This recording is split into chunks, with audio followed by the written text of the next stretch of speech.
गडचिरोली जिल्ह्यातील सिरोंचा तालुक्यात जिल्हा परिषद प्राथमिक शाळा गंजीराम नापेटा येथील विद्यार्थी शाळा अभावी शिक्षणापासून वंचित राहत असल्याची बातमी न्यूज मराठी 24/7 ने प्रकाशित केल्यानंतर प्रशासनाने तातडीने दखल घेतली आहे। आज 3 अधिकाऱ्यांचे पथक गावात दाखल होत ग्रामस्थ, पालक आणि शाळा व्यवस्थापन समितीच्या सदस्यांची सविस्तर माहिती नोंदवून चौकशी सुरू केली। मागील शैक्षणिक वर्षात पटसंख्या कमी झाल्याच्या कारणावरून ही शाळा बंद करण्यात आली होती। मात्र यंदाच्या शैक्षणिक वर्षात 13 विद्यार्थी शाळेत प्रवेश घेण्यात तयार असून भविष्यात ही संख्या वाढण्याची शक्यता असल्याचा दावा ग्रामस्थांनी केलाय। तसेच काही शिक्षकांच्या सततच्या अनुपस्थितीमुळे विद्यार्थ्यांच्या टीसी देण्यात आल्याचा आणि काही पालकांच्या स्वाक्षऱ्यांबाबतही आक्षेप उपस्थित करण्यात आलाय। दुसऱ्या गावातील शाळेत मुलांना शिक्षणासाठी पाठवण्याची आर्थिक क्षमता अनेक पालकांकडे नसल्याने विद्यार्थ्यांच्या शिक्षणाचा प्रश्न गंभीर बनलाय। त्यामुळे शाळा पूर्ववत सुरू करावे आणि संपूर्ण प्रकरणाची निष्पक्ष चौकशी करून योग्य निर्णय घ्यावा अशी मागणी ग्रामस्थांनी केली आहे। दरम्यान चौकशीसाठी आलेले केंद्र प्रमुख KR सोमनपल्ली यांनी ग्रामस्थ आणि पालकाचे जबाब नोंदवण्यात आले असून चौकशी अहवाल वरिष्ठ अधिकाऱ्यांकडे सादर करण्यात येणार असल्याची माहिती दिली। या बातमीचा सविस्तर आढावा घेतलाय आमचे प्रतिनिधी देवेंद्र कुमार रंगुवार यांनी। आपण याविषयी पुन्हा येथील शाळा व्यवस्थापन समितीचे अध्यक्ष सुरेश गुरुगाम यांच्याशी जाणून घेऊ की हे कितपत योग्य झालेलं आहे या शाळा बंद होण्यामागचं कारण।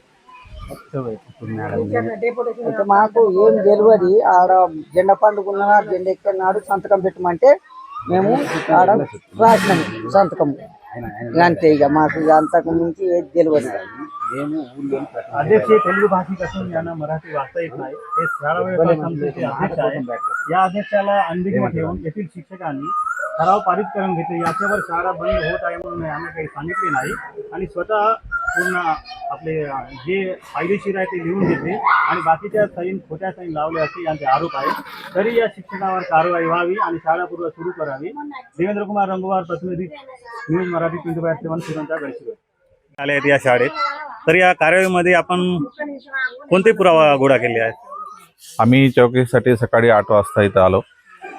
सर्व पालकांना इथं जमा केलं। सर्वांची पालकांची संपर्क साधलेले आहे आणि इथं जे विद्यार्थी ते पेपरमध्ये ते तुम्ही दिले होते, न्यूज आला होता की विद्यार्थी आहे शाळेपासून वंचित आहे, त्या सर्व विद्यार्थ्यांचा आम्ही संपर्क केलेले आहे। एकूण 13 विद्यार्थी आहेत।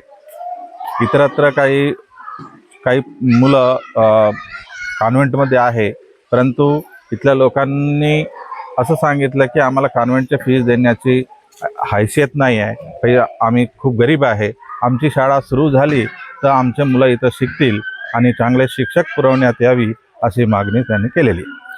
शाळा मागच्या वर्षी शाळा बंद होण्यामागे नेमकं काय कारण होतं? मागच्या वर्षी शाळा बंद होण्याचे आम्ही तपास केले असता 3 विद्यार्थी होते आणि 3 विद्यार्थ्यांना शिकवणं शक्य नाही म्हणून एक ग्राम समिती आहे, त्यांची ठराव घेऊन त्या 3 विद्यार्थ्यांना टीसी देऊन शाळा बंद करण्यात आलेली आहे। नाही, पण लोकांचे असे म्हणणे आहे की त्या समितीचे ठराव आहे तेही खोटा ठराव आहे। शिक्षकाच्या अनुपस्थितीमुळे विद्यार्थी शाळा सोडले आणि शिक्षक पण वारंवार येत नव्हते, टीसी जबरदस्ती हाती लावण्यात आले असे लोकांचे म्हणणे आहे। यावर तुमच्या काय सापडलं? हो, त्यांनी तसं सांगितले, पण आम्ही ते रजिस्टर बघितले, त्याचा ठराव लिहून आहे, सिग्नेचर्स आहे। आम्ही ते सिग्नेचर टॅली करू का डुप्लिकेट आहे कसं चांगले आहे, आम्ही या वरिष्ठांना कळवू आणि वरिष्ठांनी याच्यावर निर्णय घेतील। ठीक आहे सर।